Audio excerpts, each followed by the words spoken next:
are having so much fun, and we know you're going to love our next guest. His name is Tony Walker, and he is a comedy guy. Comedy cures everything. So. Absolutely. I had cancer at the age of 32, and I do believe that the laughter and the positive attitude got me through it just as much as the medications did, which led to the comedy troupe that I run called Knockem Comedy. We do dinner theater, murder mysteries, game shows, kid shows. You know, we're not stand-up or anything like that, just comedy shows, variety shows. You go to restaurants and where else? Like theaters? Restaurants, private parties, corporate events, fundraisers. Did I say fundraisers? Fundraisers, firehouses.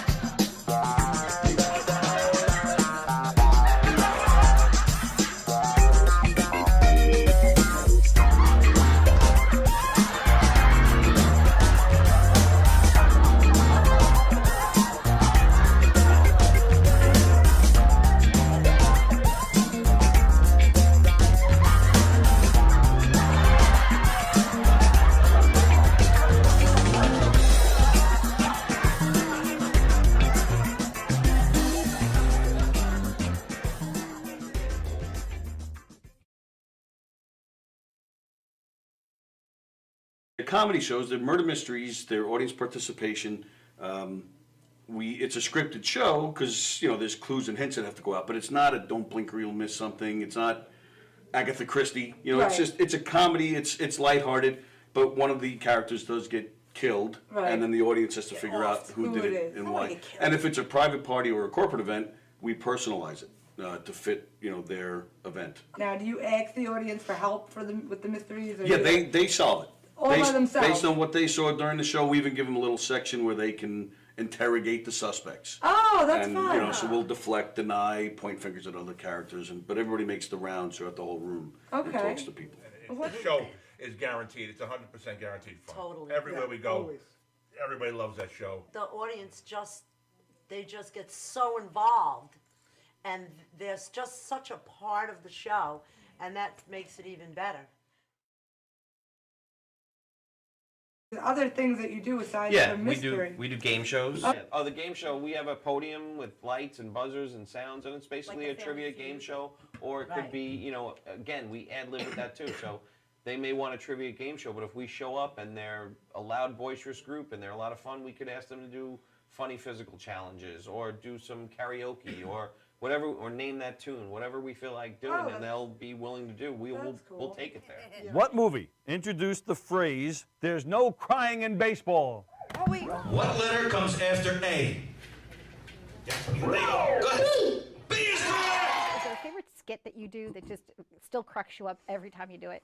We do a lot of audience participation murder mystery shows, comedic murder mystery shows. And there's two shows. We have a mob show. We're in New York. You have to have the mob shows. And we have a redneck wedding, which is just I have to come see that one. You're welcome anytime. Anytime. In fact, I even brought you a shirt. Growing up in St. Louis, Missouri, I have to say, you did?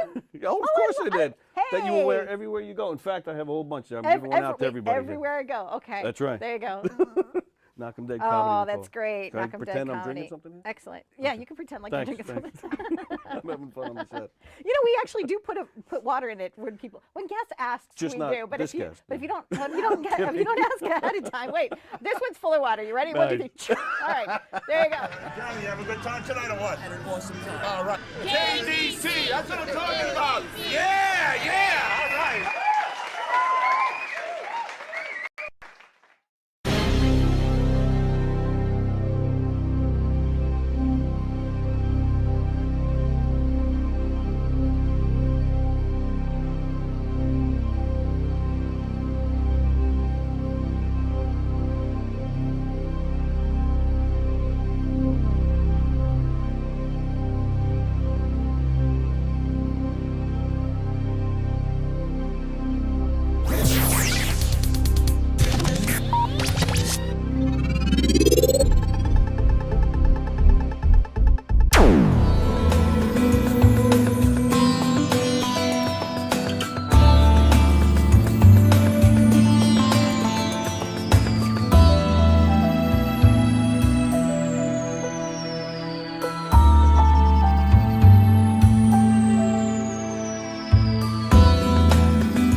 Actually, no. You had this whole conversation with me in your head because I didn't. No, I did. I told you. hear any of this. This is all like completely new stuff.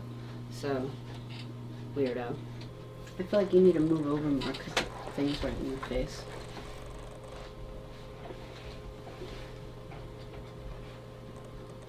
$10 seconds. This is Gums Radio. Gums Radio.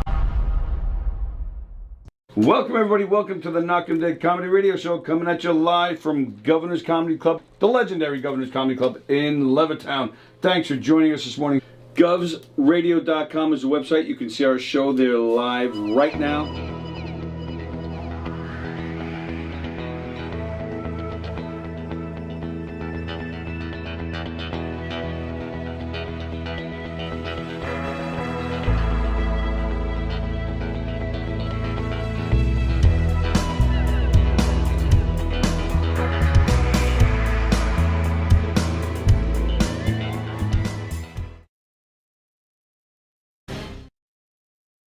This is Gums Radio. Gums Radio.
Okay.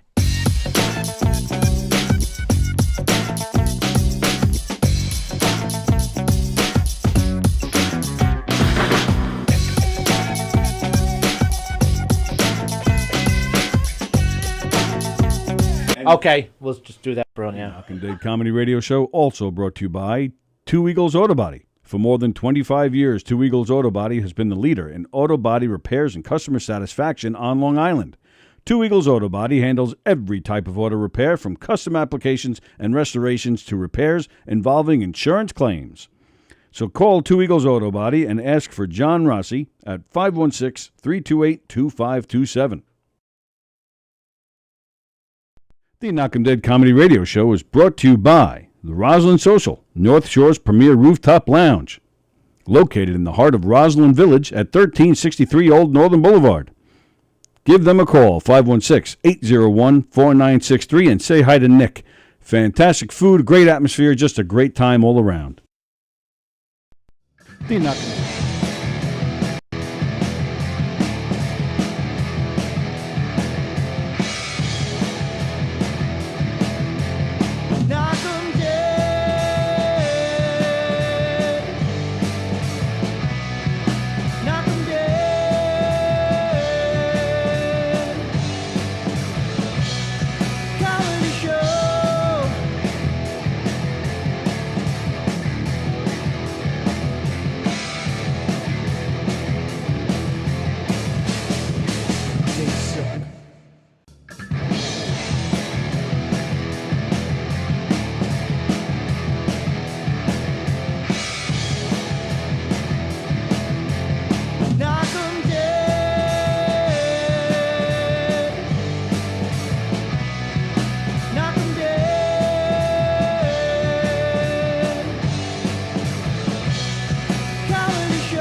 I shouldn't have done that last one.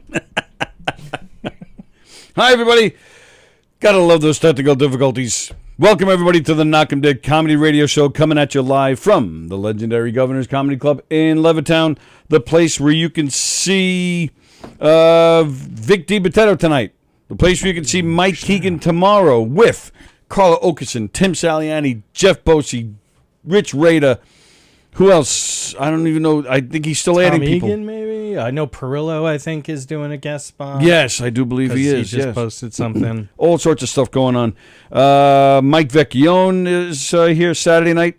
The Brokerage in Belmore, you can see Nick Coletti this weekend. And McGuire's out in Bohemia, you can see Mike Feeney. So many things going on. Go to govs.com.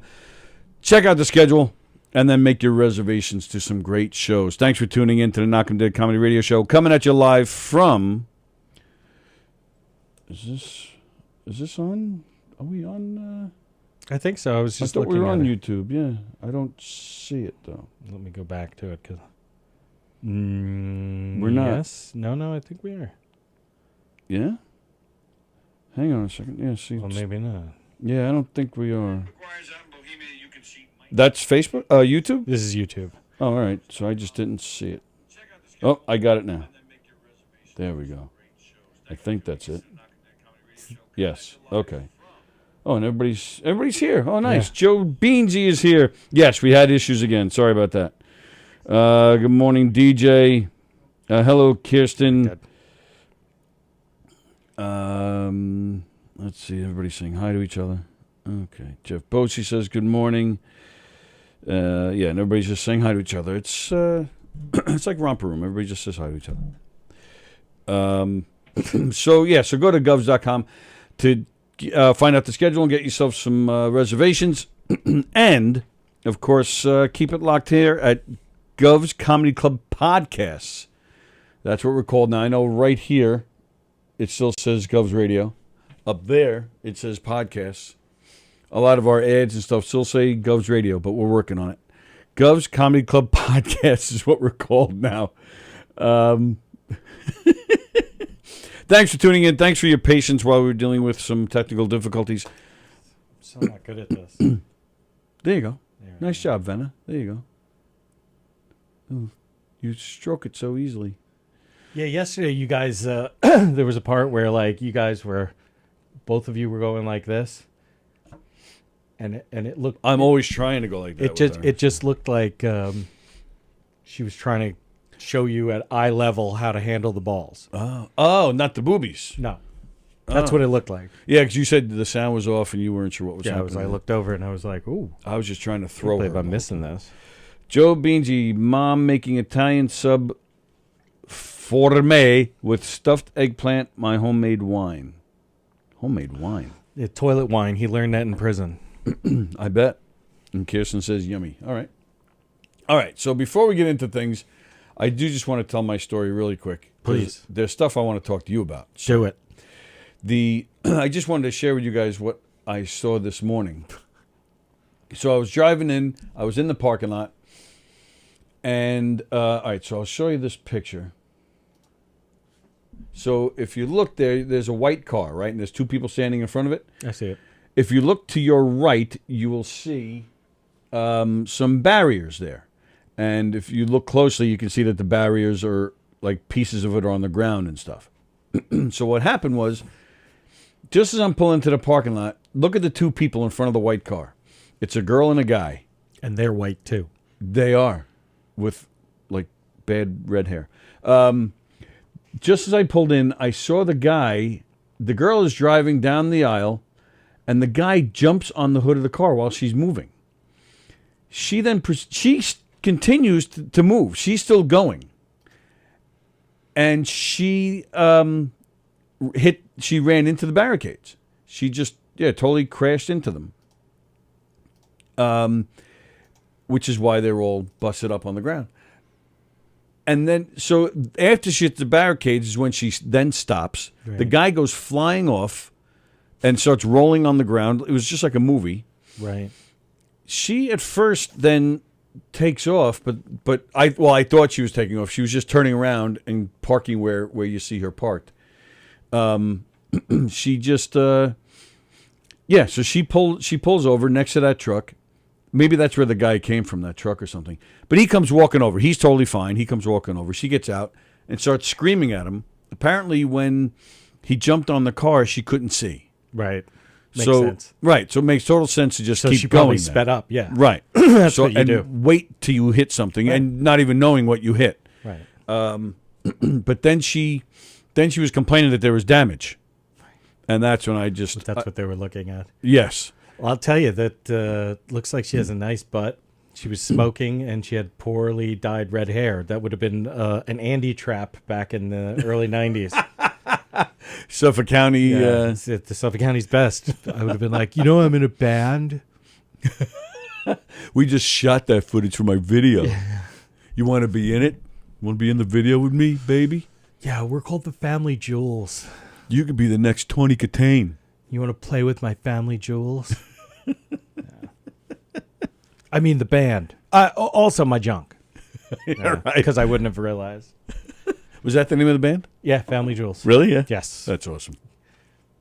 We are the Family Jewels. Originals and covers or both? Or we had both, but mainly covers because we were a bunch of teenage kids. We were doing like Primus. Oh, nice. And like the Chili Peppers. Mm-hmm. Was that the band I asked you to reunite with in here? Yeah, probably. But it's one guy's in Florida. Did you say? One guy is in Colorado. The drummer, who's really like the one who started the band and put it all together, and also broke up the band. Oh. The bassist lives in London. Oh wow. He's got some kind of crazy awesome job, but he is the brother of the original lead singer of Anthrax. I mean, the original. Okay. His name is Neil Turbin. I forget what his brother's name was, but oh no, that was the original. Ed Turbin is the guy that I know. That was our bassist and slap bass and very cool. John Sass, I think, lives in Brooklyn somewhere. Is that his real name? Yeah, John Sass. His sister was named Dawn Sass. Dawn Sass. And I mean, it Dawn's was ass. Well, not just that, but like she was like super cool. She was one of my favorite people, but she totally embodied what like the burnout girl in Suffolk County in the late 80s looked like. I think, well, we have, the magic of Zoom. I think we should still set up a reunion. Well, then there's the one guy that we haven't found that doesn't want to be found, obviously, who was probably the most talented out of all of us. Was an exceptional guitarist. When I knew him, he was actively taking classical guitar lessons, 12-string guitar lessons, and he was insane. Wow. And he doesn't want to be found. That's weird. I'm 45 now. He was a year older than me, and so he's 46. Yes. So we have the same birthday, just not the same birth date. So he said that if he wasn't where he wanted to be by the time he was 45, he was going to kill himself. That was like a big thing he used to say. So, and where did he want to be? Playing guitar in a major band? Just being in music and creating. Surviving. Creating. Like that's okay. Yeah. All right. So, so that was my little story. I just wanted to share that with you because I couldn't believe what I saw. At first, I mean, to actually see all that was just... Right. And then, then a million thoughts go through your head. Like, is this guy going to die? And, oh, my God, she just ran through the barricades. Are they going to start having sex? Yes. Yeah. Yeah. With me. Then you're looking for the cameras. Like, were they filming something? Like, it was really strange. All right. So that was that. That is that. I don't think you would have been on your printed out thing because that happened. Probably not. But sometimes, as you can see, I just I add. I don't read it. I just kind of look at it and I go, "Oh, I'm not supposed to." You read things upside down. So I can read things upside down. You read this whole thing. No. How was the roast battle? Roast battle. So I'll get the obvious question out of the way. 8 inches. Now that's a Jackie Martling shout out. Yep. Who will be here on Tuesday? He'll be here on Tuesday. He's giving away passes to his movie, which is on Wednesday in Belmore. It's called Joke Man. It's the documentary. It's starting to make the rounds. So there I'm you a go. segue machine. Thank you for that. Yeah. So yes, I won. I won against Joe Winchell. You won. I did, which is it's funny because it's just and as much as we pumped up that show that it was going to be that great, it was better than what we even expected. No kidding. It was great. There were so many roommates up against each other. Fantastic, because they went for each other's throats. Nice. It was brilliant. See, and I was telling you earlier that there was a point where Joe shouted out Gov's Radio, and then he made a mistake. And now here was his mistake. Okay. He goes, the roast joke was, Andy seems really nice, and this is really hard because he's almost like an uncle to me. And I'm like, oh my God, I thought it would have been hilarious if he just complimented me. Okay. And didn't. Right. And I'm doubling over laughing because I think that's where it's going. But he goes, and he's on podcasts. He's on Gov's Radio right here on Knockem Den on Fridays. Like, total plug. I'm like, thank you, Joe. Yeah, Joe fucking doing his job. And he goes, and he's a veteran. But once you get to know him, you kind of wish that he was killed in the line of duty. Oh. Which is funny. That is funny. It's funny, and I'm totally, but it had already been established that there were sort of like people who leaned to the right in the audience. Okay. And when he said he's a veteran, there were a bunch of people that clapped. And then it was like, so Bridget Kavanaugh, who was the host, came up and said, who thinks Andy won, who thinks Joe won, and people cheered, and it was very close. But then she was like, I can't tell. We really need you guys. She goes, so if you think Andy won, and the place went fucking nuts. And if you think Joe won, he got the polite clapping. Oh, wow. And I'm like, dude, you like, that was your mistake. You didn't, you mentioned I was a veteran. Like, that's going to put people on my side. And no matter what you say. Oh, okay. And then I shouted out Billy Geyer right after that because he said kill the line of duty. And Billy has a joke that I once lost a friend of mine. I was waiting for the public bathroom.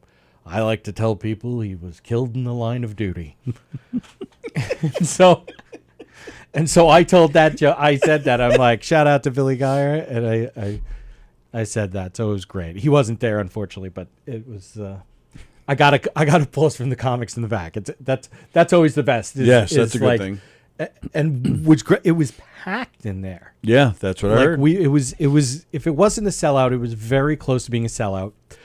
Steve Rocco Perillo, who put the whole thing together, walks up to a group of us out in front before anything started, and he's like, "Oh, there's 47 reservations."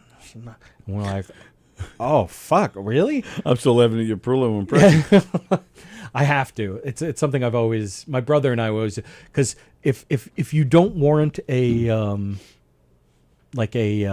voice of your own, oh, we do this. Both of us, whenever we tell a story, he said, what are you doing here? And I'm like, rah, rah, rah, rah. Right. But my mom is always like this. Yep. And every girl I've ever dated or been married to has said, your mother doesn't talk like that. And then they get to know her and they're like, oh my God. That's a dead on impression of your mother. Like, I don't fuck around. But yeah, it was, and we started all joking around because we figured it was all going to be comics who were going to be there. And most of the pool of comics who were going to be who would have normally been in the audience were on the show. Right. So we were actually thinking it was only going to be like 10, 15 people. And so we're like, oh my God, I wonder if anybody's like on their first date. Like, hey, I was thinking let's go to a roast battle where people talk about each other and we don't know who they are. Yeah, right. Maybe we'll roast each other after. Yeah. That'll go over well. It was, oh God, it was bad. But it's kind of cool because, like you said, most of the people that were in the show would have been the ones in the audience. So I'm assuming that between the power of just a roast battle and you guys, you sold the place out. I was pretty proud of everybody like that, and they were all great. And ours was definitely not the best. It was fun. It was funny. We did well, but there were guys up there killing each other. Yeah, huh? It was hilarious. And the joke of the night, and most of us agreed that the roast joke of the night was Rahul Andrade, who you had met that one night, was up against Devin Bramble. Okay. So you have the Indian versus the black guy. And it was hilarious. They were going back and forth, but Rahul got Devin so good. Because you know how Devin dresses? Yes. He's always like in layers and like has a blazer on. He looks and so Rahul's like, I love the way Devin dresses. He looks like he teaches African American studies at Hogwarts. And we fucking died because geek culture, it's like the marrying of geek culture and real culture. Oh, it was perfect. But it was tonally so that was a great one. There were a couple that were just like, and you had to know everybody, but for the most part, everybody killed. And how do you think the audience? You said you got a great amount of applause and stuff. So I don't think it doesn't sound like there was a lot of inside jokes. Like it sounds like there was enough there to keep the audience who doesn't even know you guys. There were one of the things philosophically, what we were talking about before the show started was, you're performing. You know that there's going to be people who don't know you. Right. I mean, because even if it's somebody, one of the other comics they're coming to see them, they don't know me and they don't know Joe. They only know their, those two or a couple of the others. So you kind of have to break it down to making it like physical, because none of us are famous. It's like you watch the roast of famous people and they're able to kind of dig pretty deep on people's careers and whatnot. So for us, if you really want it to be funny and you want to make the crowd laugh, you have to go with just kind of straight up physical stuff. Well, I mean, when Don had it on Put Up, Shut Up, Stand Up, the game show, I mean, granted, I would watch and I knew most of the contestants, but it was still very enjoyable, even for ones I didn't know. Right. Well, see, that was, and I talked to Don about this after that season was over.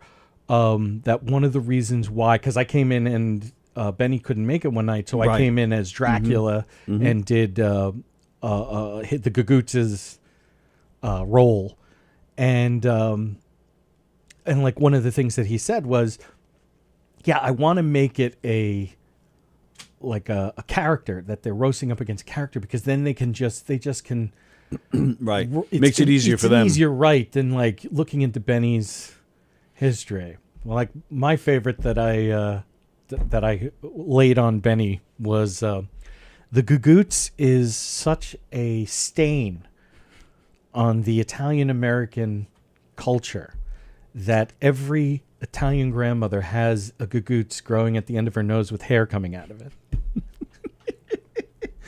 That's good. That's good. I like it. That was my favorite of mine that I hit Benny with. Well, I'm glad. It was. It was fantastic. I'm happy. Yeah. I wonder if that's something that would attract an audience on the regular? to do it on a regular or a semi-regular basis. I would say seeing what happened that night, it was good. It was just a great overall. And I mean, I don't know. We all went to Coasters afterwards, right? Or most of us. And you were there for a long time. I was there until about 2 a.m. So that means I wasn't home until 2:30. Whoa! Yeah, that was a rough kind of thing. But we all kept saying the same thing. It's like we're in a dream. For all of us to be, that many of us to be together, because we're all sort of around the same level. In terms of experience and whatnot. There's a couple of Kathy Arnold was there, and Kathy Arnold absolutely annihilated Mandy Jones. Oh, really? I mean, Mandy got her shots in. It was great, but Kathy was digging deep. Really? Nice. We're like, oh my god. So yeah, Kathy's great. yes, Kathy is and has some really great stories. But we like all being there. It was surreal because like most of the time you only get to like run into 2 or 3 of these guys on a show, and you're like, hey, what's happening? And those are the people that you just talk to the entire time because all the other people are like you don't know them and whatnot. So like even Devin Bramble, I was the first one. Somehow I'm the first one that got there. And that's the bartender's like, oh, you won. You got here first. And I'm like, I'm going around the bar like, I run the winner. I win. But Devin came in right after me. And he's like, I just can't believe tonight. Like, it's like a dream, man. Like, all of us hanging out together, and now we're all going to be here together. And he goes, I feel like maybe we died. Like, I said, yes, it was it was a pile up. Yeah, that this is our heaven, is that all of us get to kind of hang out together for a night, because that is not the norm at all. So, but yeah, good times. Very nice. And I encourage anybody, if you see a flyer with any of those people's names on it, go see them, because they are hilarious. And then you have like all comedians hanging out together that were all friends. Right. It got brutal. It got even more brutal there, because it's all things that you cannot say in public. Right. The stuff you would like to say, yeah. That like taken to the next level, horrible things, though hilarious. We were all crying, laughing by the end of it. And we've talked about that before in here. This how much fun it is to hang. Yeah. And we get a little bit of that in here when we do the green room show. Yeah, but when the cameras are off, yes, and it's a whole different you can game, start talking about people who aren't there. It's fucking hilarious. She's just like, hey, what's the deal with so and so? There was like a very attractive bartender, and Joe was like, oh my god, I'm so into her. I'm like, talk to her. Yeah. I'm like, get her fucking number, like, sure, whatever. And he's like, oh, it's not that easy, Andy. You can't fix me. You can't fix me. I'm like, fix me. Yeah, because I was trying to give him advice all night. I'm like, just go up, be kind of flippant. Just be like, because that was always my style, was to be, say what I want to do. Oh, yeah? Right. But like in a joking way. Oh, okay. And I'd be like, but serious joking. For instance, my wife, the way that we started dating was she would come to the bar to see her friend worked at the theater that was right next door. And so she would come in, and I'd be like, oh, the pretty girl is here. Like, just be honest. That works. Like, yeah, hey, I like pretty that. girl. Like, and hey, when are we going to make out? You want to go down in the basement? We'll make out. I wanted to make out with her in the basement. Sure. But it was the way you just like pass it off as like, yep. And it just kind of snowballed. We never made out in the basement, but it was like, it just kind of broke the ice. That's all right. I've had my penis inside of her several times since then. Not making out in the basement of fucking O'Reilly's in Oakdale, right across from the old LaSalle campus. Then a buddy of mine, I was at a party once, and a buddy of mine, he was doing that with this girl. He was flirting with her all night. She was flirting back. This went on for a few hours. Cute little blonde. And I just remember laughing because my buddy, he was like 6'3" or something, and she was like 5'2". And he was doing that. He would say stuff like, go down in the basement and make out. And she was doing it back. Right. You know, so he was successful. Because you're able to get, when you do that, if they're into it, they'll give it right back. And there's all sorts of drinking going on, and so they're feeling good. And this went on, like I said, for hours. So finally, at one point, she was off talking to other people, and he's sitting with me and a few others. And she comes over, sits right on his lap, and she goes, "What are you thinking right now?" So he said, "I'm just wondering how much longer it's going to be before you blow me." And that was it. She got up, she left. Wow. Yeah. There's a certain point of like you got to keep it light, and but like I said though, but you're going all night, and she's receptive, and you're drinking, and like I said, this went on for at least 3 hours, at least. But it's the long game, not the short game. Well, true, because the short game is Hey, like, and I have plenty of my friends who have told me that, hey, why don't you come and blow me or whatever, and that the girl's been like, all right, and like they've gone. Oh, sure, yeah. But that's I feel uncomfortable doing that. But you get to a certain level where you can say that. I don't. Obviously, he wasn't at that level yet, but he thought he was. Like I always, to me, it's the long game. It's like I'm gonna because relationship sex is way better than without a doubt one night. So like for me, I'm a serial monogamist. So Okay. if I'm gonna be in a yeah, I don't have absolutely right. You right. It I don't know why, but maybe it's the Catholic upbringing. Yeah, it's a good thing. So yeah. So it's my humble brag. But not saying that I haven't had hookups and whatnot. Yeah, of course. But when I'm really interested in somebody, it's the long game. So I'm just gonna be like, if she would just sit on my lap, it'd be like, well, now I'm not gonna be able to stand up. Like you can make it a little sexual, but don't be like, well, put penis in mouth. Kimosabe. So how did it work out for Joe? Not at all. He didn't fucking... He never did it. No. Oh, Joe. And the funniest part was then Billy shows up from the show he was running for Butera in Ronkonkoma. And he comes in and he's telling everybody about his most recent breakup. And he's telling a story about ejaculating on her comforter.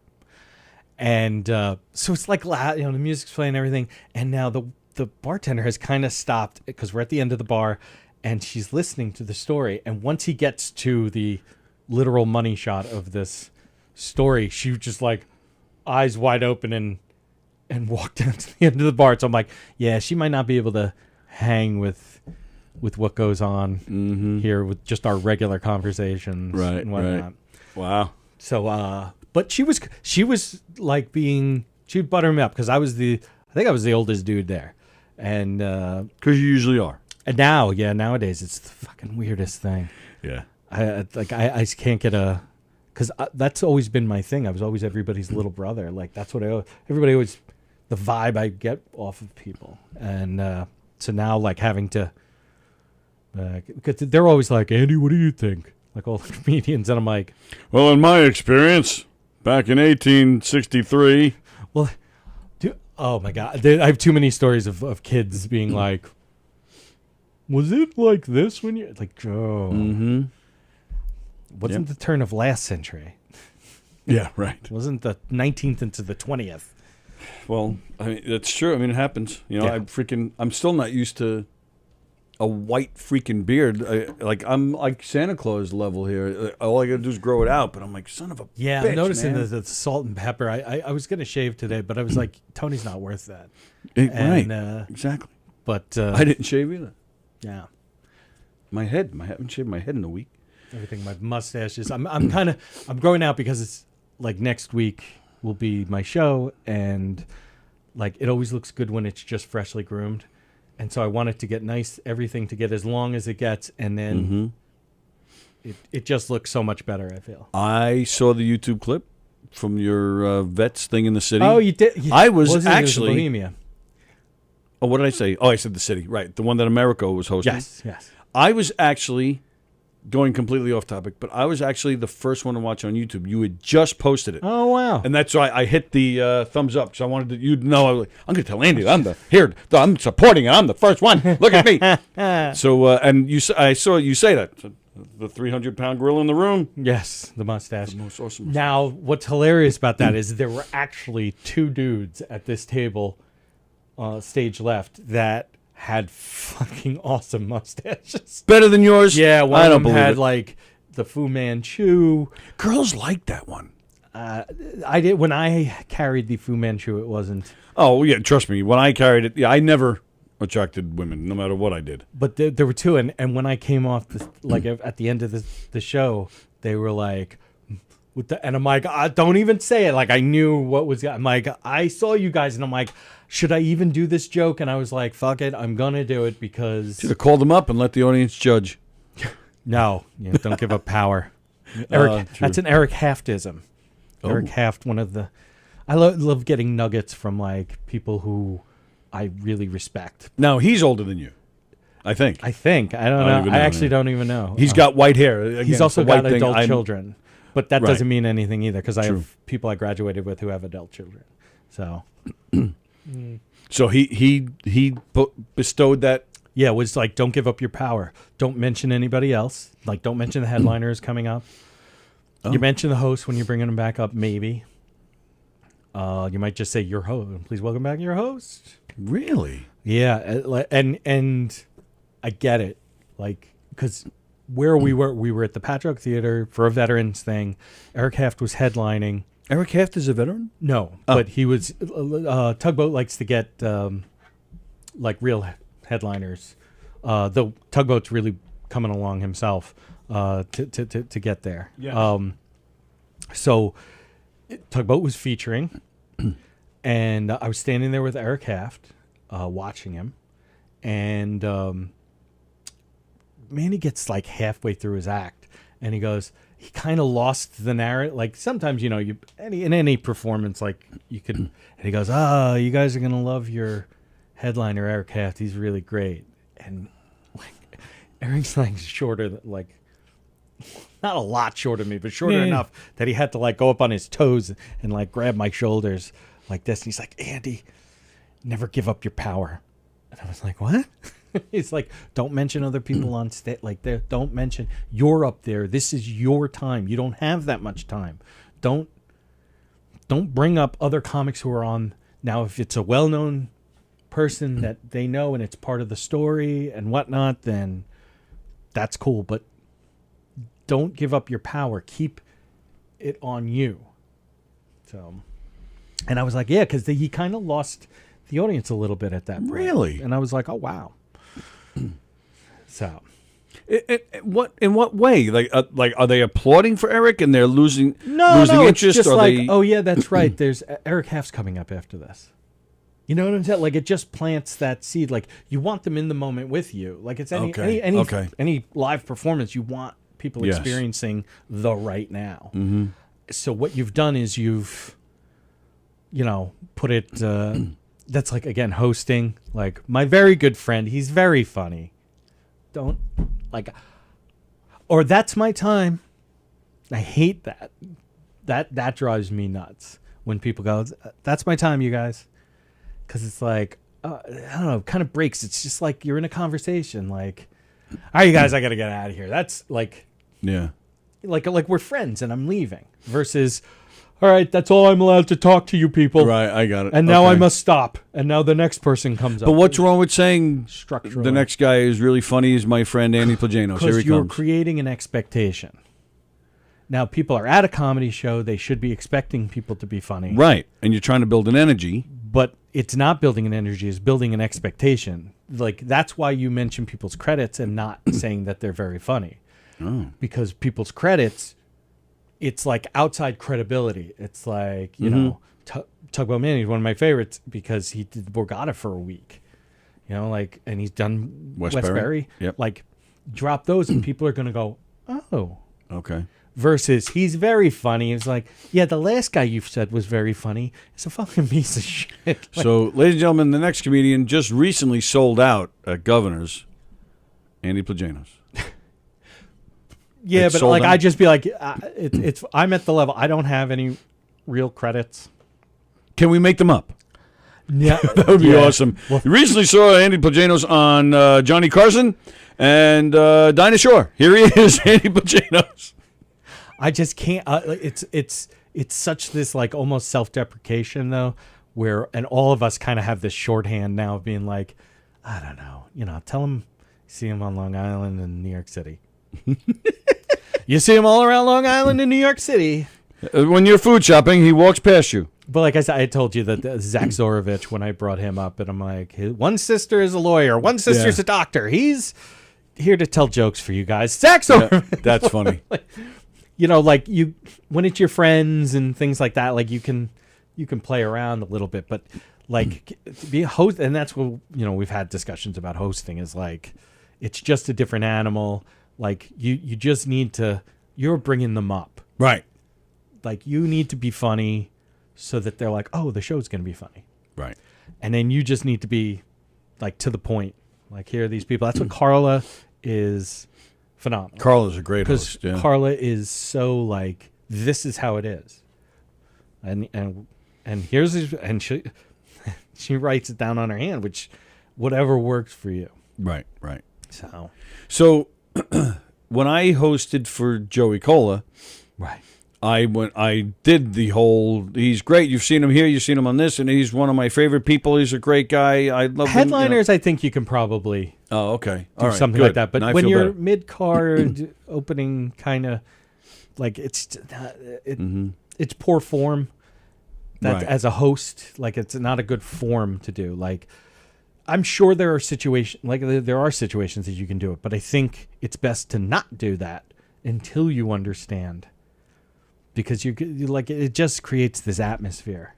And then as the comedian being like, "That's my time," because every one of them at the competition that I'm judging tonight, that I saw all the early rounds and all of them said, "That's my time." Oh wow, oh dude, like. Right. I'm like, please don't do that. So what do you say? So that was like you saw the YouTube clip at the end. I'm singing. Yeah, I was trying to remember in my head. I can't remember what you said. And so I go, thank you guys very much. I'm Andy Plujanos. Oh, that's cool. Like stuff like that. That song was funny, by the way, that you did. Yeah. Well, that's my poem. Those are all my old poems that Don Sill. That's got like, fucking love Don, and he's such a great person to talk to about everything. And there's a bunch of the Dracula stuff that Don has helped me out with, and it's just like and that's the editing process and everything, and to me the excitement is like coming up with something that's different and new, and that people are like, what did I just watch? Like, what did he just say? What did he just have us all sing along to? Right. Which that comes from and you get it from everybody. And that's why I said, like what Eric Haft said, Paul Bond has told me a bunch of like just little mechanical things about what you do that will just bring the performance together. And that's the polish. When you're like, oh, maybe you didn't find somebody funny, but you were laughing anyway. Right. It's because they just have all of the things that like make it a show and make it an experience. Yep. But yeah, Fat Jay had said to me like, oh, Emily Santosis, who's another great comic, Long Island, she has a song that and it's just like, I think it might be like If You're Happy and You Know It, but she changed the lyrics, and she gets the whole crowd singing along with her, and she kills. And so Jay was like, yo, Andy, you gotta... I told her I got it for everybody. You got to do this, just something with that. Like if you could just get everybody, I don't know how you're going to do it, but man, every time I see Emily, she kills with that. That's pretty good, but he's a little louder, and he's a little more like threatening too when even when he was just when it's just a normal conversation, he still sounds like he's going to kill you. Well, I love Jay because so do I. He's a great guy. He's so like matter of fact about just everything is matter of fact. So when we saw Paul Veneer a couple of years ago at the Terryville Firehouse, and we weren't performing, but we were just there to help John and to watch and whatnot. And we go outside for a cigarette at some point because like it's funny with comedians. It's just like, all right, I'm gonna go. Like I need to go do something else. So we go outside, we're smoking. He goes, yo, Andy, what do you think of this guy? That's good. I'm like, I like him. I'm like, I think he's funny and whatnot. And this is a humble brag story, by the way. Let me go ahead and get this completely out of the way. He goes, I go, but there's something that's bothering me about what he's doing. And he's like, oh, what do you mean by that? And I'm like, well, because like the way he does it, it's like all crowd work, right? And he's like, he talks to somebody and he's making it all funny. Then he goes to the next person. He comes back here, and then he goes and he keeps going back. And I go, it reminds me of like memory songs. Mm-hmm. Okay. He's like, what do you mean? I go, well, I said the Irish have this one that's really great, and I couldn't think of it. But I go, here's the one that like I remember growing up, is that there's a hole in the bottom of the sea. There's a hole. There's a hole. There's a hole in the bottom of the sea. And then you say, there's a log on the hole in the bottom of the sea. I got everybody singing that at the taxi stand in Osan Air Base in Korea. I got like all these fucking drunks, just like there's a hole in the bottom of the sea. But yeah. So he goes, oh, that's interesting. We go back up. That's how he closes. He actually sings that song. Oh, that's funny. Yeah. And Jay just looks at me like, he's like, you sure you never seen this guy before? I'm like, yeah, no, I've never seen him. Like it's just rhythmically like what I was hearing. And right. So after that, Jay has become my biggest cheerleader. Like with people, yo, Andy knows what the fuck he's talking about. And I'm like, Jay, I don't that was pure fucking luck. If I could remember the Irish song, I would have. Right. Whenever I think of Jay, we did a few years ago. We had a softball game. A bunch of the hosts from here. Bunch of hosts that aren't here anymore. I think I'm the only one left. All been traded for bags of pucks and whatnot. I think Bosie was there. Yeah, Bosie was there. So, yeah, me and Bosie and Sallie were the only ones left that are still here. But it was a game against a blind softball team. Yeah. Jay was catching. Yeah, he was. Well, yeah, that was before and after the show. Before and after the game. But he was catching, and he's totally, like, he didn't care if it was our team or the blind. He was making fun of you. Right. And I'm out in the outfield. I'm laughing my ass off. He was loud about it so everybody can hear. Yeah. Picking on everybody. Yeah. Like he didn't care that these players were blind. He was ribbing them. Man, that's every time I hear his name, it's the first thing I think of. He's one of the people that makes this feel like family. Yeah, right. Like a real like in terms like the group that I most associate with in the big Venn diagram. Like. Like if we go out to diners afterwards and whatnot, it's like that group. He's such a genuine, and hilarious. Like last summer when we were all still trying to figure out how to do shows because they were banned and whatnot, and Kristen Tinsley had come up with the sing your set because incidental music was okay, right? And I showed up and I'm the only one. Right. Which was awesome too, by the way. And that's actually, again, Don pointed, he was like, why don't you do that in your act? And Jay was like the headliner, I believe.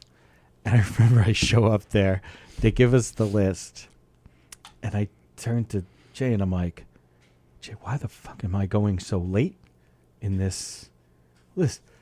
Bro, look at everybody on this thing. It's like, you should be like, if I wasn't here, you should be fucking headlining. I'm like, you know what? I think you're right. Awesome. But he had gone up, and I'd seen him like easily 10, 15 times before that. And he got up and he had all these new jokes that were unbelievable. And he's taken, like, as we would talk about leveling up all the time and whatever, that was the first one that I'd seen that I was like, oh my God, he's really raised his game. Oh, nice. So, yeah. A lot of fun. Trying to figure out what the noise. You hearing the noise out there? I do. Every now and then I hear a click. Yeah. I don't know what it is. I don't know if it's there's groundbreaking work here. I don't know if it's the beginning of that. They're actually expanding the little room. Oh, now I think a body just fell. Yeah, that's being shot. Yeah, they're expanding the little room. I don't know. Oh, there goes Larry. The little room, if you're familiar with Governors, they have the little room where the roast battle was last week. Yes. They're blowing a wall out. They're going to make it bigger. It currently holds, I think, 60. It's going to hold probably close to 90 once they're done. So that's exciting. And I kind of actually like the idea, at least in my head when I'm picturing, I like it a lot because to me, to make it 90 gives it more of a true comedy club feel. Once you approach 100, like that's like there's a serious legitimacy to like it feels more. Even though, to be honest, like you can get 60 people going and it's a nice intimate. Oh, little space absolutely! and I whatnot, love playing in there. But to say like you get close to 90. I hope they don't change the green room for it though, because it does have a separate green room. Like there's the green room, which is like very nice couches and memorabilia and everything, and that's for the main stage. I don't think they are. I'm not positive, but I don't think they are. Because all it is it's a closet. Yeah, it's with like stools in it. Yeah, and the access to the audio is right there. there. So you always have like the waitress coming, whoever is running the show for you, to go make the announcements and whatnot. She comes in, excuse me, guys, and we're like, oh yeah. And they were having an issue. One of the microphones was having an issue, and it's like Jack Adam was there to watch, but he's back in the green room, and he's gone to school for all this tech stuff, for theater and whatnot. So right. And there's all these like things written on the walls, like lights and comedians do not touch. Oh, is yes. what I'm talking about. Yes. And I mean it's locked, but Jack came in and he's just like, hey, I know some stuff about, and she just was having like, no. Well, they are very strict about it, and he's like, okay. when we first started doing murder mysteries here, we were doing them in a little room, and we didn't know any of these guys yet. Right. And we have, I mean, it's Sallie now. Was it Sallie at the time? I'm not sure if it was. I don't even remember. But we have a stage manager who runs our sound because we mic all of our actors. And our first time here, James comes walking in, and he's, don't touch this, and we'll do this, and we're going to keep this at this level. And I swear to God, in my head, I'm like, who the fuck is this guy? And we didn't get into an argument, but we were definitely kind of disagreeing a little bit, going a little back and forth, because I'm like, I have my sound guy who's going to take care of our levels. We're going to be respectful. We're going to make sure everything's... And he at first was like, don't, if you make the music too loud, it's going to be too loud for the club. Oh, wow. I'm like, I hear music blasting here all the time. And I actually said it to him. I said, I hear music blasting out of here all the time. Like, I was getting pissed that this guy's telling me my business. Right. I'm telling him his business. Right. I remember, and then even in my head, like, because he's dressed, like he's dressed to that part. He's a great guy, but don't piss him off, and you can tell by looking at him. But I remember at the time thinking, dressing up like you're in The Sopranos. Who the fuck are you? And I didn't say anything like that. And then even the next time we came back, I remember thinking, oh, this fucking guy. But I forget if it was the second or third time where he actually said, you guys have been good with handling this stuff when you come here. He goes, Right. now I trust you guys. Do what you got to do. Try not to be too loud. Like, he was so much nicer. And I remember like, Right. And I got to know his name. I was like, and then we came in here and, of course, got to know him. Yeah, exactly. Now I'm, going to die any day. But, yeah, so I do believe that room is staying, I think. I would love, because it really does have a, like, it's just like an aura to it of pathos. It's like, yes. It's like, I'm playing at Governor's. You're playing at Governor's, but you're playing in the little room. You do need that kind of like a little bit of a like, yep. All right, yes, but. It's still Governor's. Yeah, no, it so absolutely what? is. I was on the patio. It's still Governor's.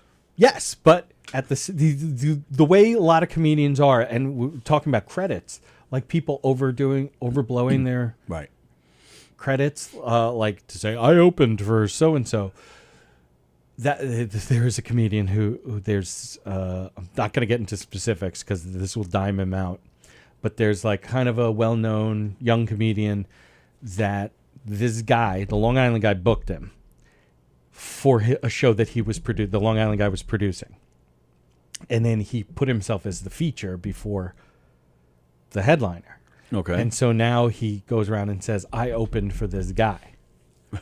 And it's like, no. You booked him. Right. And booked yourself in front of him. Like, it's not the same thing. So, right. because there are words matter, But I can say I opened for Joey. Yeah, oh, no, I hosted for you Joey. hosted for Joey. Yeah. No, that's legit because it's not like it wasn't your show. Well, you didn't book the show. You're not paying Joey Cola. Right. Like that. Right. That's when it loses its like no. You had enough money to book that guy. That's what Right. happened. And Yeah. because it's your show, you could put yourself on it. Bosie wants to know what you guys said about him after he left Coasters that night. Oh, Jeff, we told you everything that we would. Like, that was pretty. He does take a beating. It's pretty funny. He does. Yeah. He does. But he's such a good sport about it. But yeah, but we all, and that's again was great, is that we all, and this was great, was Dana McAllister was up against James Raniolo, and James was like, I got a lot of guys, you guys don't know this, but Dana is the model for the transgender bathroom signs. And he picked it up. Have you ever seen the transgender bathroom? I sign? think so. If I'm It's thinking just of the like right half thing. it's right. that stick figure. It only has a half a skirt. Right. But because of the polio, she Right. stands with like her hip out. Fucking hilarious. Like, That's great funny. joke. She starts crying. Now, later on, we're at the bar and she's like, I'm so angry. I started crying. Like, I wasn't upset. It was a good fucking joke. I thought you meant crying laughing. No? No, she's like, I don't know what happened. It just like, Oh, came goodness. out of me. And everybody had, you it's weird when you're up. And so Devin Bramble, we're outside. He goes, well, why'd you cry? Like, and it's like, oh, because, and James had given her the sign that, and so he said, like, look, because of my polio. And Devin Bramble goes, see, I thought that it was because you kind of dress like a dude sometimes. So no, we're like all trying to explain it, and it's like 5 minutes into explaining this, I turned to Dana. I'm like, how awesome is this that you're having to relive that trauma on stage over and over because he can't get it. Yeah, exactly. That's like we were dying out there, just like ripping on each other. And, yeah, it's a good time. Bosie says his credits are performing behind the dumpster of a Chili's. You're gonna call that a performance? Well, he got paid. Yeah, he did. Come see Jeff tonight, playing on the patio with Rich, of course, and Tim and Carla and Mike headlining. Is that tonight or tomorrow? Today's Friday, right? It's tonight. It's tonight. Yes. Yep, out on the patio. Okay, so, like I mentioned before, in case I forget, I mentioned Jackie coming in Tuesday. He's going to give away tickets to see his new movie, which is premiering Wednesday in Belmore. Chris Monty is coming in here on Thursday. He's going to give away a pair of tickets to one of his shows because he's at McGuire's next weekend. And then next Friday, unless he commits suicide, Neil Rubenstein will be here. Way to plant the idea in his head. If he hasn't done it by now, he's not doing it. So, well, but this is leads into a pet peeve of mine is when you have like you're watching a news program and they have like this person is an expert in cyber attacks, right? Okay. And whatnot. And they come on, they go, well, what they could do is, and my wife is always like, why the hell is he giving them ideas? Right. Like, oh my God, they have already thought of this. The fact that this has gotten to this level where they're telling us, like right, yeah. we are not an expert at this. So him saying this, it means that it has happened before, or the attempts have been. Right, he's just going made. by what has already his happened. experience, right? He's what he's not, heard about, what he's read. He's not predicting the future, Right. So yeah. Oh, why are you giving them the idea? Right. Well, now he's going to do it because you gave him the idea. It's like, why do we tell everybody like what our aircraft can do and whatnot? And I'm like, dude, you do. What's crazy is like, especially having worked for the Air Force and working in maintenance and working in the part of maintenance that I did where we would get all of these modification TOs, the technical orders. Yeah. And these were time compliance technical orders, TCTOs. And you would read them because you had to like figure out like how much time and all this other stuff. And you're like, oh my God, I can't believe this plane is going to be able to do this. Like there's so much that people have no clue about. And that's why, again, the UFO stuff ends up being kind of funny too. Because then they're like, no, it was a Navy pilot that was like, I've never seen anything. Yeah. He doesn't have a need to know. Right. Like, that's a big deal. The need to know thing is a big deal. It sure is. Things are kept compartmentalized. But like my brother and I always say, like, there's still a janitor that knows what's going on that would definitely dime out the government tomorrow. Oh, absolutely. The guy who cleans the toilet because there are toilets there. Right. You don't need a TSI clearance to clean the toilet. And ain't nobody in there going to clean the toilet except for the guy that they bring in to do it. Right. So. And it's the same thing with Neil. It's not like he hasn't thought about it. Right. So I'm not planting anything. When my therapist asks me, like every week, not every week, every month, like, hey, so what have you thought about? And I'm like, well, yeah, but like I've decided not to. Like it's, I feel like you can't. It's kind of like when you must be doing a good job. When I was a teenager and people were like, how do you know you're not gay? I'm like, because I thought about it, and I can't get past. Right, I've thought about it and said no. I like blowing the 15th guy. Like after that, I can't see it. After the 15th, right. Elizabeth going after Jeff. She goes, no, Jeff, it was an Applebee's, no, and a McDonald's. Oh my God! Wow. Well, she's McGuire's. This is a direct. Oh right, yep. Reference. Well, Elizabeth, I'm upset that I can't get here tonight because Elizabeth and Kirsten are going to be here. And I've been having all sorts of fantasies about them since they're both going to be here. Elizabeth had a post that was fantastic. That I'm like, and then it popped into my mind, and I hope I'm saying something that will maybe actually then come to pass because I think it would work. So I forget what the post was, but I laughed at. I thought it was hilarious, but it's something that happened to her. She had taken a screenshot and she kind of mentioned whatever happened. But I'm like, wow, Elizabeth is probably a comedy expert. I think you could probably classify her as a comedy expert. I agree with that. Like that's what, because I read it and I'm like, this is something that like a comic would write. Okay. And I was like, I wonder if she's ever thought about getting up, maybe taking the class or whatever, and kind of putting together an act. I bet you she would be phenomenal.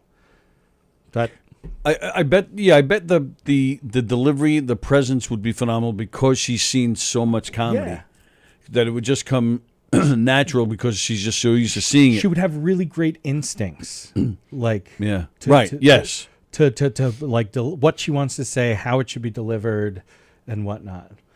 But interesting. We just got to get her the right material. Exactly. Well, no, I think she could probably. Well, she is a funny lady. Yeah. That's what I'm saying. Like at reading that, I'm like, it struck me. I'm like, how did I not? But now you got me thinking. How did this not become obvious to me before? Yeah, it got me thinking. So let's see what she wrote. Oh yeah, definitely. All right, here we go. I'm on her. No, that it's something she actually wrote. And it was a screenshot of something. That's it. This? Yes. All right. So she posted a picture from Perf Alerts. Perf Alerts. A text from Perf Alerts. Elizabeth, I think you'll like working for this company if you're open to this position. Reply, stop to opt out. So this is one of those probably scam right, but then things. what she right, writes. And then she posted it and wrote, I thought it said Perv Alerts. I thought, how the hell did they find me? And what position am I supposed to be in? That is freaking hilarious. That's a great joke. Like, and it can be worked because I know there's the part that's visual, but there's such a way that you can do that, say it and quickly that everybody knows what you're talking about because everybody has gotten those. Right. It would be a great joke. And there's actually like a bunch of things that you could then say off of that. Like you could probably do 30 seconds to a minute just based on what was written there. But wow, that's cool. But it just struck me that was like, why have I never thought of this before? Yeah. Well, and I do that a lot with a lot of comedians and stuff. A lot of stuff that just seems so obvious. I'm like, oh fuck, it's right there in front of me. Yeah, the whole world's hilarious. Yeah, exactly. So Neil will be here next week. Sweet. It'll be good to see him. Yeah, because he moved to freaking Oklahoma, which I got to ask him what the hell that's all about. Oh, I was kind of like, it's fun because it doesn't. You don't know. With Facebook, you don't always get people's posts and whatever. And I think it was he had his last show in New York before he moved, and he had invited a bunch of people. Right. And yeah. it was like in the middle of the week. I could never make any of these things. Right. And I was like, oh, what? He's leaving. And so I went back and I kind of scrolled back, and he just was kind of on like a personal journey. It seemed like yeah. And it's funny, like the books that I like those Siddhartha, Zen and the Art of Motorcycle Maintenance, like that. That's why I was kind of happy that he was going to be here. I don't know him well enough to just like write him a message. Hey Neil, hey pal, how you doing? Right, but I figure and I prefer having these kind of conversations in person to just be like, hey, this is what I see, and not that it's going to like help him or anything, but it'll be interesting to hear what he has to say. Oh yeah, off of that. Very stuff. funny guy. I always found him interesting. Definitely worried about him when he was doing his show here. Right. Scared the hell out of me. So you just never knew if he was gonna be able to do a show the following week. Right. So so looking forward to seeing him. Elizabeth says she just started writing. How do you like that? Oh, good. Wow. All right, we'll have to get Elizabeth. You got to come in here one day and we'll judge her. We'll listen. We can workshop. Yeah, absolutely. Hey, We'd love Elizabeth, that. anytime you ever want to run something by somebody, my email is always open. I guess that's the point of email, isn't it? That's right. I like that saying. My email's always open. And of course, let me plug that this Tuesday, because like I've been saying, Tuesday apparently is the night for comedy, a Tuesday night. Go to the Lark in Northport. Me, Tom Galati's hosting. Claire Lowell is on the bill. Tommy Farrell, and there's one or two other people, and for some reason, it's like I don't know. It's like top secret. I don't know. Who Yeah, I'm like I haven't seen a post yet. What time is it supposed to be? Starts at 7. Seating at 7 starts at 8, or seating at 6:30 and starts at 7. Well, it's just it's just a restaurant. So No, I hear you, but they like that's still like the vernacular. But I don't know if Tom's. Oh, is that right? I don't know. The only place I've seen it advertised is on Galati's own wall. Do I have him blocked? No. But again, shit never pops up. Free admission, 2-item purchase suggested. It just says Tuesday at 7 at the Lark in Northport. I mean, it looks like a nice place. I'm going to sit down and I'm going to try and get there early and just have some dinner. Northport's a pretty awesome little place. Yes, it is. I have a friend of mine, one of my bartending buddies, used to refer to it as Brigadoon. That it only shows up every 1,000 years, and because it's so insular with like the people, and it's funny because Kings Park is kind of like that too, which is weird. Belport is the same. That like it's so strange to me that like they're like you're not a my wife was like, oh, I can't be a townie because my parents weren't born in Kings Park. I was born in Kings Park, and only if I live in Kings Park and have kids, I'm like, man, who cares? Yep. Like it's Kings Park. But when you are that outsider, it's a weird thing. I did a Shakespeare play in Belport. I don't know if they still have it, but they had a band shell on a stage down on the water there by their marina. Belport is a weird town to me. You don't really have in between. You have this really shitty area. The hamlet and then the village. Right, yeah. Which is, it's not really millionaires, but it's way upper middle class. There are some, like I worked. True, there is some money there. I worked at the Belport Country Club. Oh, okay. Sure. For a couple of years in the clubhouse as a bartender. I mean, yeah, there is some money there. So like the Cullen family from King Cullen. Yes. The dad and the son. The dad's passed away, but who actually, the one that I know is the dad is actually the son of the guy who started the King Cullen stuff. But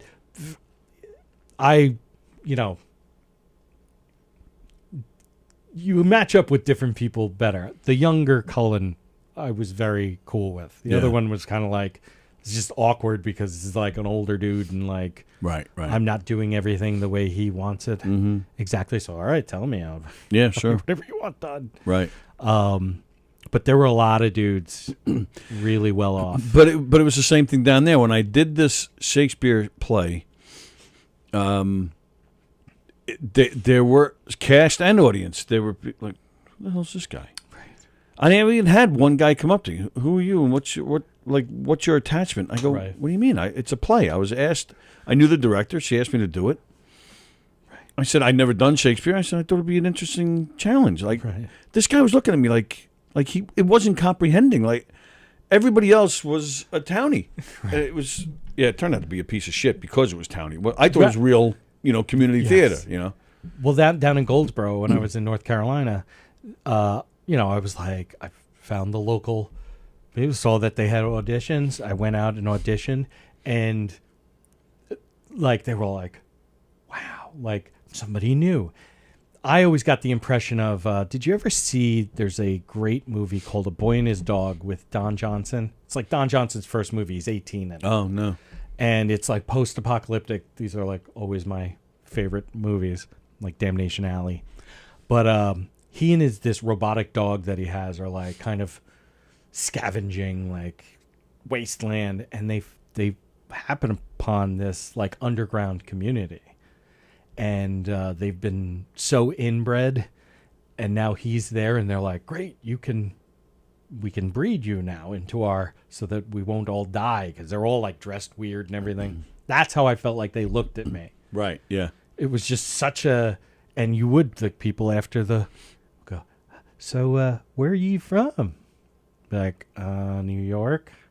Like, so you an Air Force person? Yes, I'm in the Air Force. And it just was like such a creepy kind of thing. But they were very welcoming. They were like, they wanted new talent, because if you look back through all of their old playbills, it was like this. Oh, it's always the same faces. 3 dudes. Yep. In those top 3 parts. And now I was there, and it was great because they were like, oh, good, I don't have to do the next one. Right. Like, what do you mean? Like, that's how I got on 7 Brides for 7 Brothers, which I didn't even want. And I understood because I didn't want to do it, but they were like, please. I'm like, all right. And I didn't think I was going to get the lead because I'm not a lead actor. That's, when like there's nothing lead about me. Yeah, I hear you. Me too. So they're like, yeah, you're going to be the lead. And I'm like, I can't sing that well. Like I don't have that kind of singing voice. Right. And I don't have that kind of range. And oh God, it was a net. Bless you, beautiful hide. And I'm not, and even they reviewed that fucking play. They reviewed all the plays in the local newspaper, which was really weird too. And they're like, oh, Mr. Plagianos struggled to hit some of the notes. And I'm like, no shit. Right. I told them. I know that. You don't have to tell everybody. They're going to have them come and watch. But yeah, that was... But still in glowing terms. Such a wonderful breath of fresh air. Oh, God, get me out of this place. Right. They were going to, and it's funny because then on their next season, they were going to do One Flew Over the Cuckoo's Nest for me. Oh, nice. And I was like, oh, but that's when I got out of the Air Force. I was like, I'm not going to be here for that. They're like, what? We picked this. No! We picked this for you. And I'm like, God damn it. But then you found out it was a musical, and so you didn't feel so bad. Yeah, right. That'd be hilarious. Hey, Chief, what you doing now? Hey, Chief, what you doing now? Why won't you talk to me? Hey, Chief. Nurse Ratched, I want to get into your thighs. Nurse Ratched, don't be surprised. I see that dead look in your eyes. There you go. That's better. Yeah. That's why you are who you are. This pill is gonna be a surprise. Bosie says, have a great day. He's got to go earn his another 20 at Fridays. Elizabeth says, the neighborhood that you have to go through to get to the village in Bellport is really sketchy. Right, that's what I'm saying. It's shit. It's awful. Yeah, just to get to the good part. But yeah, then but they were like, what is this? Yes. I mean, both of them are. Well, yeah, true. All the black people are going, Yeah, what are "Who you the doing fuck- here?" Who the fuck is this motherfucker? And then you got no like, who's this guy? Who's this gentleman? Yeah. Who's this ruffian? All right, so switching gears a little bit, did you hear about this Alec Baldwin thing? I did. I actually thought it was bullshit until I pulled it up. I'm actually very disappointed. I was looking before. If you saw, I was. Oh, gunshots. Yeah. We had rifle shots on here, but they're gone. I don't know what happened to them. But I was gonna just play them real quick and tell you to duck, and then say, well, it was just Alec Baldwin was here. So we're watching this on the news this morning. My wife is like, why the hell would they use real guns? With real, and I'm like, okay, they didn't. There's blanks. I said, Right. this happened to Brandon Lee, Right. Bruce Lee's son, Yep. on the making of the second Crow, or was it the first Crow movie? I think it was the first Crow movie. Okay, I remember it was one of them. I don't remember. Right. And they actually had to fill it, like they creative editing to finish it out. Mm-hmm. And because it's when he's standing on the table and he gets shot, and it was the packing, and it was a defective blank, and it happens. And I said that's also why there's two people. Like one person got killed and the other person got hurt, because if it's a bullet, it's a straight line, and that used to, like, if you don't shoot regularly or whatnot, you don't get this. But when I was in the Air Force, and they would say, like, line of sight. It's a line of sight. Right. Like it's not going to go where you want it. It's not a magic bullet. It's not going to go where you want it. You point it where you want to go. And all of 360 degrees of fuck up, But if you pull the trigger and the packing goes, it's like a shotgun. And so it killed the director of photography and hurt the director. Like, Right. That's terrible. And that can ruin your own, like, mental health. Oh, absolutely. Like, I mean, sad for the guy who died. And absolutely. Well, it was a woman that died. Oh. Yeah. Good-looking woman, actually. Never mind then. No. That's terrible. It's terrible, and what a horrible way to go. Also, that there was a guy in the 80s that died that way. Eric something. I can see his face. He had a TV show. Everything is telling me Eric Estrada, even though I know it's not true. It was him and a little boy, and not like a teenage boy, and they would travel through time. Yes, no, that because he was also the dad on Silver Spoons. I'm pretty sure that's that guy. No. No, I'm talking about a different guy. No, this guy was like, he was built, and he was like a good-looking guy, and he had, what was the name of this show? He had him and a teenage kid, and they traveled through time together. Voyagers? No, it might have been Voyagers, because it's on at like 3 a.m, 4 a.m. on. Don't you sleep? Emmy TV sometimes. Get enough sleep when I die. It's my Sam Elliott from Roadhouse, just in case anybody was wondering. Yeah, Voyagers. Yeah, that's what, as soon as you said it. John Eric Hexum. He was, sorry to cut you off, he was making a movie, and same exact thing. Somebody shot him with a defective blank, and it killed him. I believe it got him right in the chest. Jeez. It's fucking crazy. Yeah, see, Voyagers. Oh, yeah, yes, because that's what's on. It's on like very early morning sometimes on Emmy TV. Oh, your actual knee? My real It was like a 50-50 shot there, and you lost. I did. On that one. Oh. Next time it'll be the other one, and it won't hurt. Damn it. We'll just knock it off the stump. Fuck. So yeah, but one thing I didn't understand with this Alec Baldwin thing. Okay. The news comes out, very sad, and you're right, sad for him too. But did you see the pictures? No. There are these pictures of Alec Baldwin outside the TV station, the police station, on a phone. Like you see, like the one shot's just a profile shot, and they're saying he's crying. It looks like he could be, not really sure.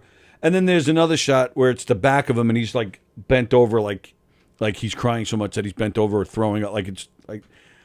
But he's all by himself. They're in the middle of nowhere. Again, photos are the worst. Yes.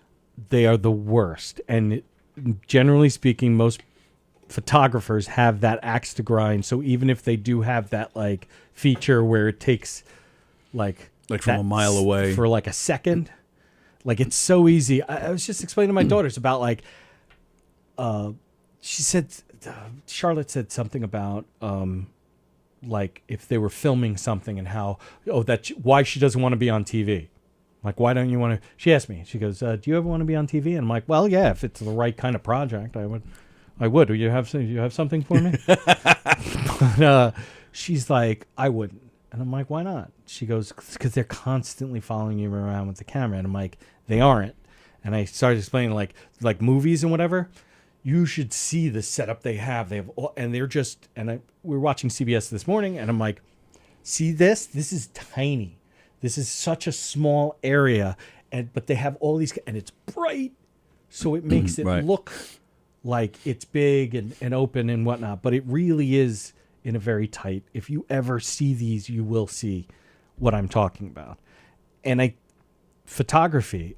I love candid shots because you get people in their movement. Yep. But it's also taught me that there are moments that I look. Like just for that, like as you're transitioning into another, Yes. It makes you look horrible. And so photos, I always give a huge amount of like, look, it's in the photo. All right. Right. But what I'm saying is why a guy like him, rich and famous, on this set of this movie, like a household name, you know that the photographers are going to be trying to get you, especially with a story like that. Why would he walk out? I mean, you see this police station, there's nothing around it. Right. So, and it's just him out there. So, there's probably at least three different guys out there now snapping away. Right. Like, to me, I just found that to be suspect and almost in poor taste. Like, you're rich and famous, get a car to pull up to the police station, get in the car and go somewhere. You have that ability, you have the money to stay away. Absolutely, but with everything, I always try to be like, because whatever my first reaction, I'm always pretty sure is the wrong reaction.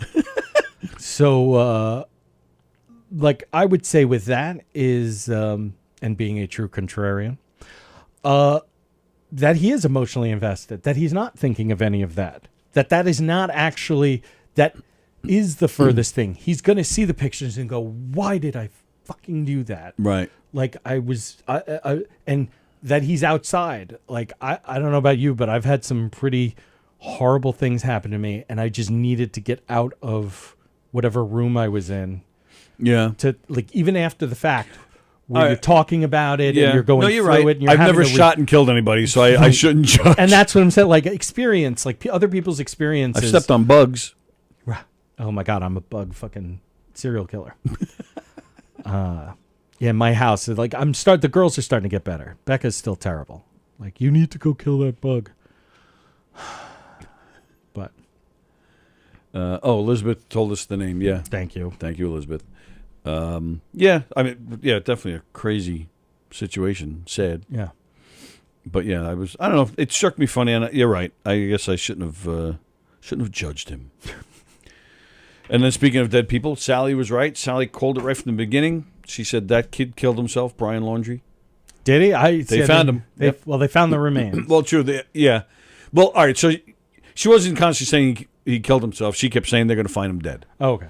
So, yeah. So I was the other way. I was like, nah, this kid's hiding out. I was actually surprised to find out that it was his body. That's what's, like, it might be that ran into the wrong person or the wrong. Sallie said the gator. same thing. Like, maybe they recognized him and said, "You're the one that killed that girl," or just crazy homeless person. That's. I found it weird though when they were searching in the Appalachian Trail. They closed the park while they were searching. Oh, that yes. Open the park, and all of a sudden the parents found something. Right. It was so they knew where he was the entire time. Yeah, that's right. That's there's nothing more I'm sorry, you can't. That like you don't get the benefit of the doubt. Right. Like innocent until proven guilty. That is in a court of law. This is not a court of law. This is like reality. Mm-hmm. Like where we don't have to prove every point. Like this is an implication. Right. It has been implied. Once you remove the impossible, whatever remains no matter how improbable, is the solution. I love Sherlock Holmes. Like, Arthur Conan Doyle is one of my heroes in life. But remove the impossible. It's impossible that they didn't know. Right. There. Right. So there's so many things that point to them knowing what was Right. going on. It's kind of a scummy. There's definitely something there, and I've heard people say that they've had conversations with their. I know you can't even concentrate now. I got to see this. Yes, but I hope everybody it's- sees it. You want to see it? Yes, I'll show it. But fuck, I did lose my train of thought. I had a really good point going too, and I'm like, damn. we were talking Elizabeth. about the family knowing where Brian Yeah, Laundrie was. So Elizabeth said, "Andy, I sent you something to your messenger, so it threw us all off." Yes. Good. Let's find out what it is. All right, I will. I won't read it. Don't worry. We're getting off. I was about to say we're getting off in a minute anyway, which is definitely the case with Elizabeth's message. But yeah, we're actually going to sign off in a minute anyway. That is good. We can do other things with it, but yes. Hey, wow, this is getting good. Yeah. Oh, let me I'll work that with you. You want to work it? We'll work it. We'll get it nice and big. Now, before we go, since Sally's not here today, we can do things that she doesn't like answer phones. But I know DJ was calling. Sorry, DJ, Docking. I missed your call. I was thinking about jokes. Tell us a joke. Like a like street joke? Yeah. Fuck. Because I only remember like 2 or 3. Really? I thought like for on sure. deck? I thought for No, sure you would have a bunch. Well, when I was younger, I did. There was because I used to tell these horrible jokes that really Yeah, are me kind too. of inappropriate. So here's one of them. Because I'll go back to the well one last time. So there's this guy, right? Gets out of jail. He's been in jail for years, and he was able to fly under the radar. Nobody messed with him. He didn't mess with anybody, and so he's like really pent up. Right, sexually, he gets a gun. First he tries to date, nothing happens. But he gets a gun and he goes to this nurse across the hall from where he lives, breaks into her place. She comes in and he's like, all right. And she's like, easy. She's like, no.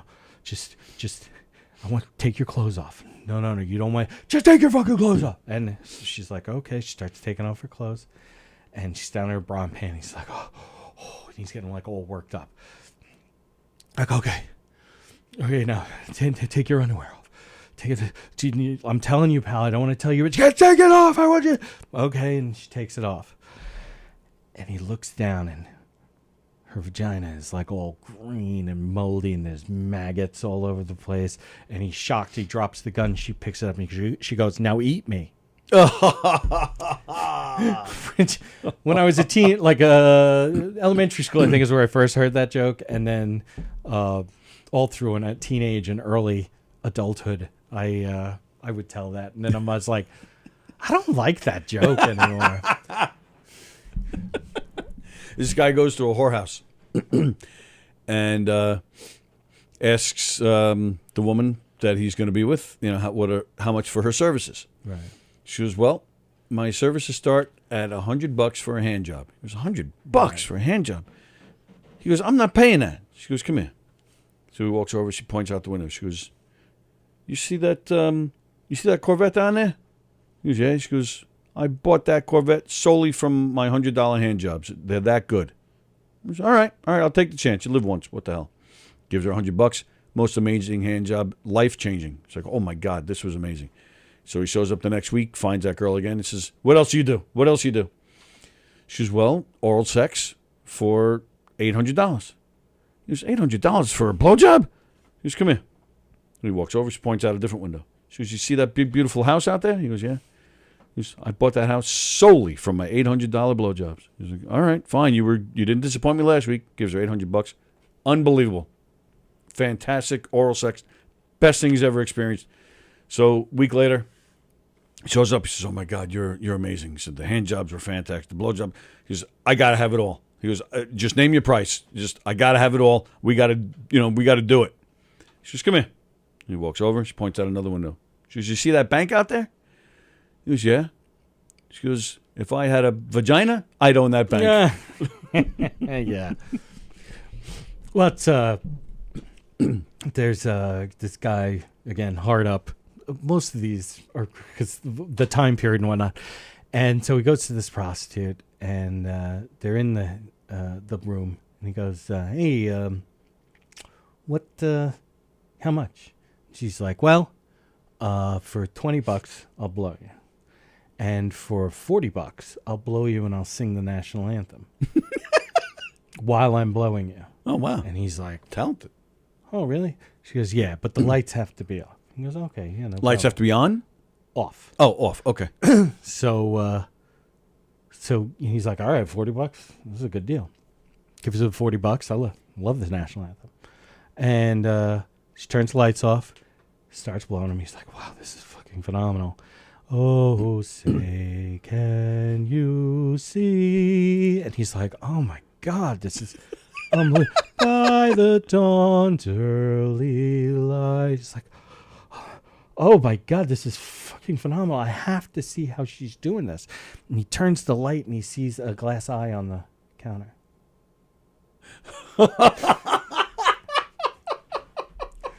That's one of my favorites from years ago.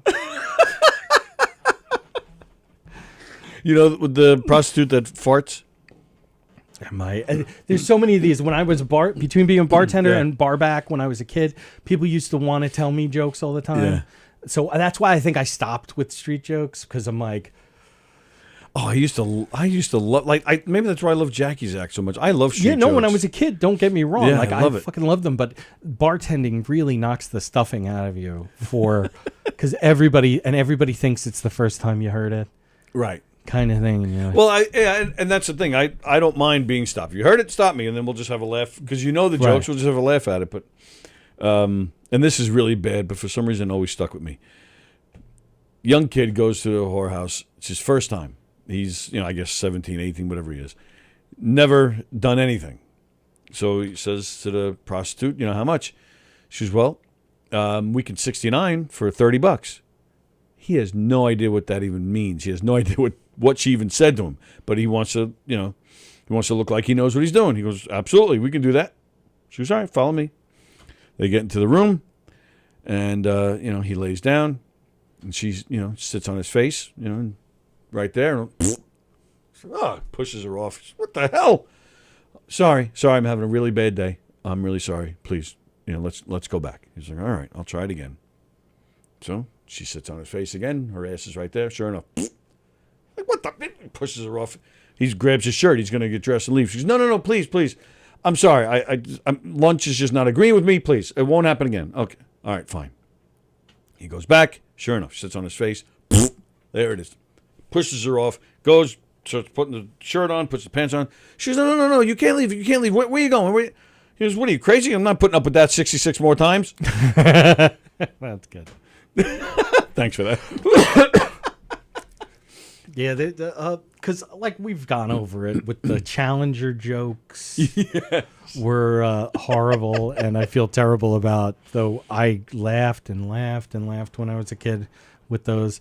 Like the insults, the schoolyard insults of things like, "Hey, tell your mom to stop wearing different color lipstick because my dick's starting to look like a rainbow." Or, I would have been your father, except the dog beat me upstairs. All right, let's do this. We're gonna sign off, but I'll give you like 30 seconds to a minute. Come up with an Alec Baldwin joke. You'll be the first one. No, I'm not. To come up with one of those too soon jokes. Oh, people already posting stuff? Yeah. Oh, I haven't even seen any. Yeah, I saw Bozy. Oh, did he? Yeah. I don't know.